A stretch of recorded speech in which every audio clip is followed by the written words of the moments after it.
In this lecture, I will talk about the relationship between the natural history of thyroid cancer and overdiagnosis. Let's start with what textbooks say. Textbooks say that thyroid cancer develops by multi-step calcinogenesis. When gene abnormalities occur in a follicular cell, it becomes a benign follicular adenoma, from which it becomes a differentiated cancer such as a papillary or follicular carcinoma. When gene abnormalities accumulate, it proceeds to a poorly differentiated carcinoma or an anaplastic carcinoma. It is well known that differentiated cancer often accompanies an anaplastic carcinoma. Therefore, many researchers believe that anaplastic carcinoma develop from differentiated cancer. For example, in this case, they think an anaplastic carcinoma has arisen from a follicular carcinoma. However, more recently, surprising data has been published to overturn this expectation. This slide shows the result of whole genome sequencing in the case of coexistence of follicular carcinoma, poorly differentiated carcinoma, and anaplastic carcinoma. Each dot indicates the presence of individual gene mutations. As you can see, each cancer has common genetic mutations. These findings indicate that these cancers share the same origin. However, each cancer carries many unique mutations.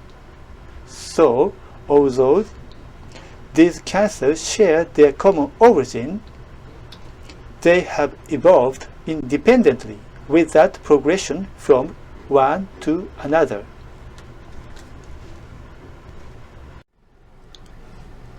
This figure shows what is actually happening with anaplastic transformation.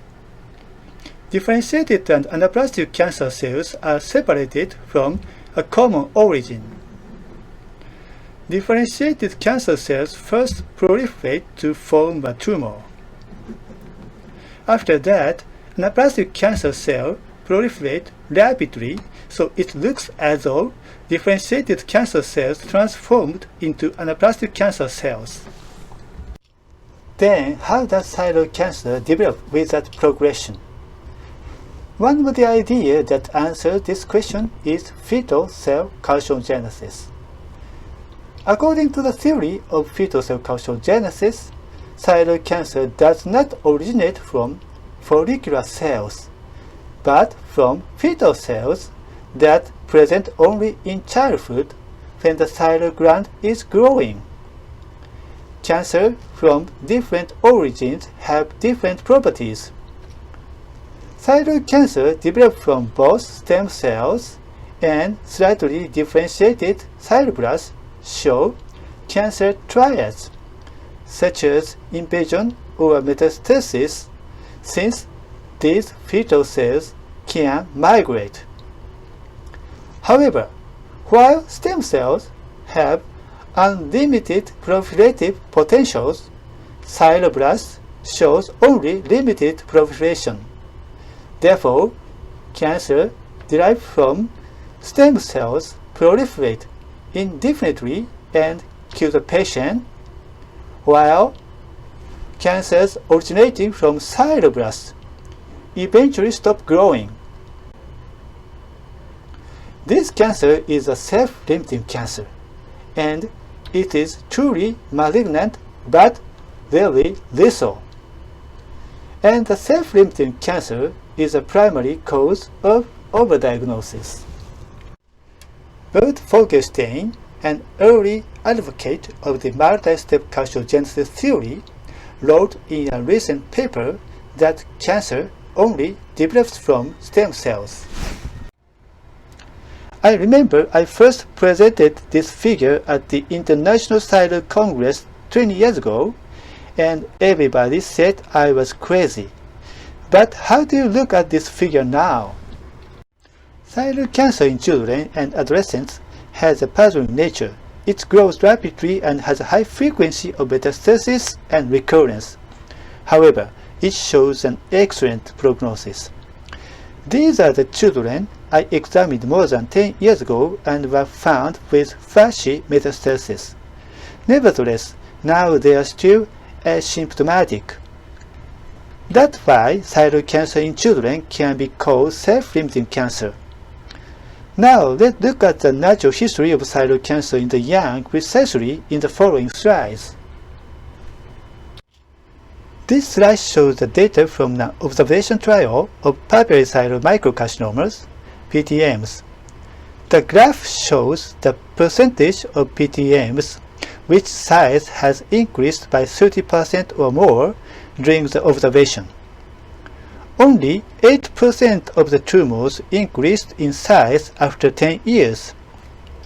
This finding indicates that PTMs grow very slowly. This graph is a classification of the data by age. You can see that PTMs grows poorly in the elderly group. This finding indicates that in PTMs, the growth rate slows with increasing age. This slide shows the doubling rate in PTMs during the observation trial. In this graph, a growing PTM has a bar extending upward, and the shrinking PTM has a bar extending downwards. You can see that the significant number of PTM gets smaller in size. Based on this data, the natural history of thyroid cancer can be drawn like this. PTMs grow slowly after middle age and stop growing in the elderly. Health checkup with ultrasonography finds a PTM in 1 in 200 people after they are 30. Next, I show the frequency of thyroid cancer detected by thyroid screening with US in Fukushima by age. You can see that thyroid cancer arrives rapidly in teens. These data are also from thyroid cancer in children found on a thyroid screening in Fukushima. The left panel shows the relationship between the tumor size and growth rate, and it shows that they are inversely correlated. The right panel shows the predicted growth curve of volume, and it shows that the tumor growth will slow down in the future. Let me summarize recent findings. Although there are few data in the 20s, you may agree that the line can be drawn like this. Most thyroid cancers occur during childhood, a small portion of which develops as clinical thyroid cancer at a young age, but the most remains lifelong as PTMs. The remaining question is, do PTMs transform into lethal thyroid cancer in the elderly? As I said before, 1 in 200 adults has a PTM after their 30s, and based on demographic data, 1 in 1,000 Japanese die from thyroid cancer.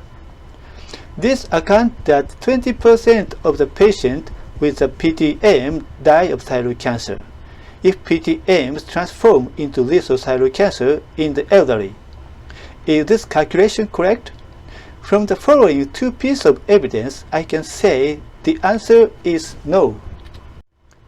First, let me introduce the experience in Korea. The prevalence of ultrasonography has increased the incidence of thyroid cancer among women by the factor of 15. Detected cancer was mostly PTMs. However, mortality from thyroid cancer did not change. These findings indicate that removing PTMs by surgery does not reduce thyroid cancer-specific mortality. Moreover, during the observation trials of PTM, no patient died of thyroid cancer and no patient experienced anaplastic transformation.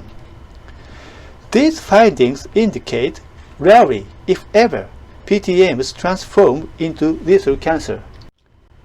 Here is a complete picture of the natural history of thyroid cancer. The transition from PTM to lethal cancer has not been confirmed.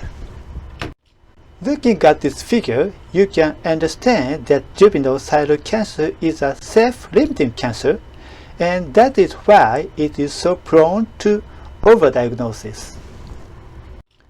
At the end of my talk, I will talk about the relationship between self-limiting cancer and the harm of early detection and surgery.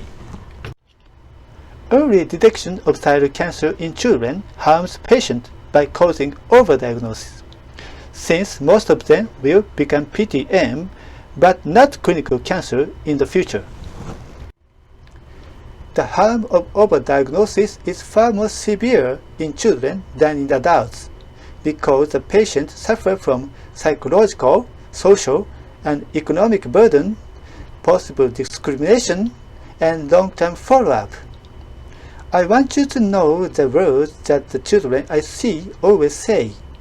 I wish I could return to myself before I was diagnosed with thyroid cancer. Next, surgery too early in teens results in recurrence. Thyroid cancer in teenage patients is in an actively growing and spreading phase. Therefore, a small surgery for small cancer is not always beneficial for the patient, because if there is a metastasis to other parts at the time of surgery, it will recur and will need to be reoperated. Let me show the data of children who have undergone surgery at Fukushima Medical University. 90% of children underwent lobectomy. 7% of children who underwent lobectomy have had a recurrence to date, which is higher than the overall recurrence rate.